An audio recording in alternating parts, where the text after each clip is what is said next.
Begin with an awful scene in Ixonia tonight. An Amtrak train hits a car. Hundreds on board were not hurt. But the driver of the car was killed. Rescue crews quickly descended on the scene. So did our Jeremy Ross. He is live there with the very latest. For nearly 4 hours, an Amtrak passenger train was stopped on the tracks right behind me. Emergency responders and investigators swarmed this intersection, as well as the intersection down the road in that direction. At this time, we know at least one person was killed when the car he was in was hit by that train. The whole front of the car was pushed into the train. Police, firefighters, and sheriff's deputies secure the area of a fatal crash. The crushed remains of a Chevy HHR wrapped around the front end of an Amtrak train. The crash investigation scene centered at the Highway 16 Eustisford Street train crossing. No way could he have lived through that. A friend of the driver tells Fox 6 the victim was driving to visit him through this private road crossing over the tracks when something went horribly wrong.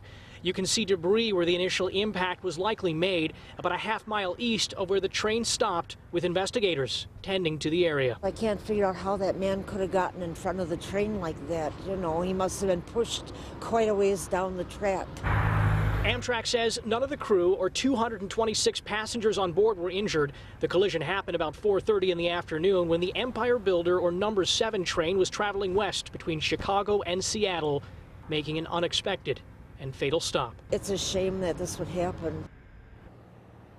Now, we continue to wait on a formal statement from law enforcement, and it would appear that the train line behind me is back open for trains to be running on. As for what happened just prior to the impact this evening, well, that remains a mystery tonight. We're live in Jefferson County. Jeremy Ross, Fox 6 News.